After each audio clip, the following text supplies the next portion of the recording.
Wordsworth's first poems, descriptive sketches, and An Evening Walk, were printed in 1793.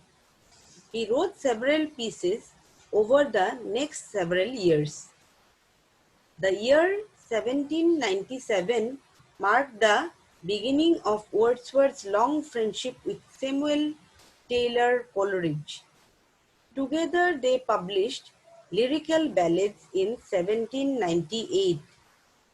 Wordsworth wanted to challenge the gaudiness, unnecessarily flashy and inane, that is foolish, phraseology of many modern writers. Most of his poems in this collection centered on the simple yet deeply human feelings of ordinary people, phrased in their own language. His views on this new kind of poetry were more fully described in the important preface that he wrote for the in second edition of Lyrical Ballads in 1800. And Wordsworth's most memorable contribution to this volume was lines composed a few miles above Tintern Abbey, which he wrote just in time to include it.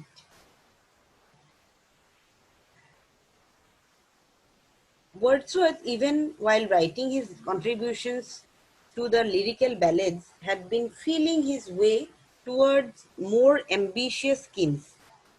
He had embarked on a long poem in unrhymed verse, The Ruined Cottage, later referred to as The Peddler. It was intended to form part of a vast philosophical poem with the title The Recluse, or Views of Man, Nature and Society.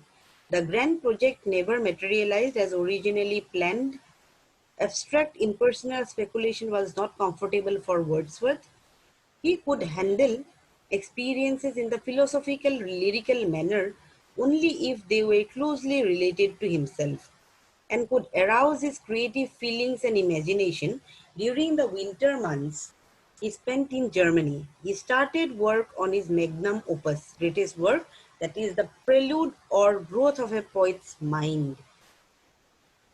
It was published after his death. However, such a large achievement was still beyond Wordsworth's scope at this time. It was back to the shorter poetic forms that he turned during the most productive season of his long literary life, the spring of 1802. The output of these fertile months mostly came from his earlier inspirations, nature and the common people. During this time, he wrote to a butterfly, I wandered lonely as a cloud, to the cuckoo, the rainbow and other poems. The crucial event of this period was Wordsworth's loss of the sense of mystical oneness, which had sustained his highest imaginative flights. Indeed, a mood of despondency descended over Wordsworth, who was then 32 years old. In the summer of 1802, Wordsworth spent a few weeks in Calais, France with his sister Dorothy. Wordsworth's renewed contact with France only confirmed his disillusionment with the French Revolution and its aftermath.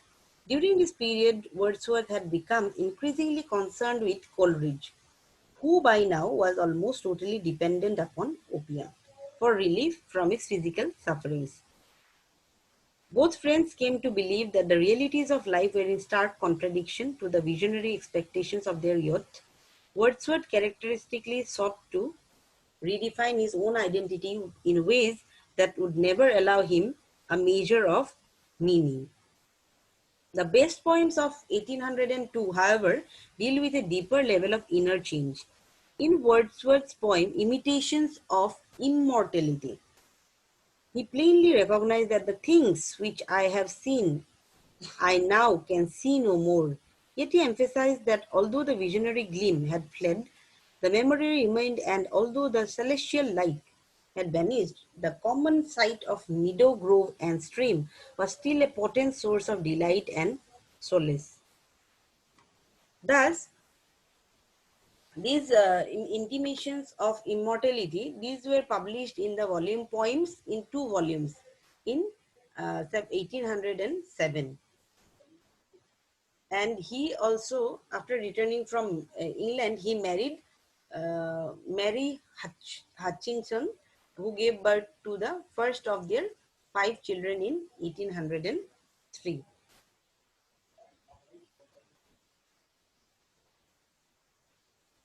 Now, thus Wordsworth shed his early tendency to idealize nature and turned to a more sedate doctrine of Orthodox Christianity. Younger poets and critics soon blamed him for this recantation, which they equated with the change of mind about the French Revolution.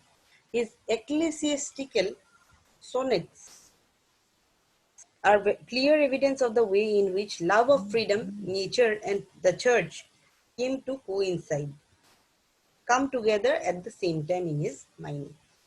Nevertheless, it was the direction suggested in Intimations of Immortality that, in the view of later criticism, enabled Wordsworth to produce perhaps the most outstanding achievement of English Romanticism, the Prelude.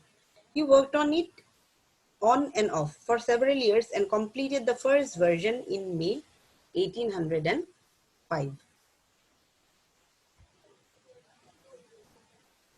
The Prelude can claim to be the only true romantic epic because it deals in narrative terms with the spiritual growth of the only true romantic hero, the poet. The inward Odyssey, which refers to a journey here, of the poet was described not for its own sake, but as a sample and as an adequate image of man at his most sensitive.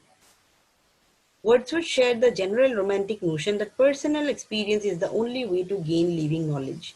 The purpose of the Prelude was to recapture and interpret with detailed thoroughness the whole range of experiences that had contributed to the shaping of his own mind. Wordsworth refrained from publishing the poem in his lifetime, revising it continuously. Most important, and perhaps most to be regretted, the poet also tried to give a more orthodox tinge to his early mystical faith in nature. And he was also in 1818, he was a supporter of the conservative Tories, and he was from this also we come to know that from his orthodoxy of Christianity, we come to know that he became conservative, and which also got reflected in some of his poems. This is what we come to know about Wordsworth, and he was his creative period, which was soaring creative period, was between 1798 to 1808, and he became the acclaimed even today. The with Romanticism, Wordsworth's name is very inextricably associated.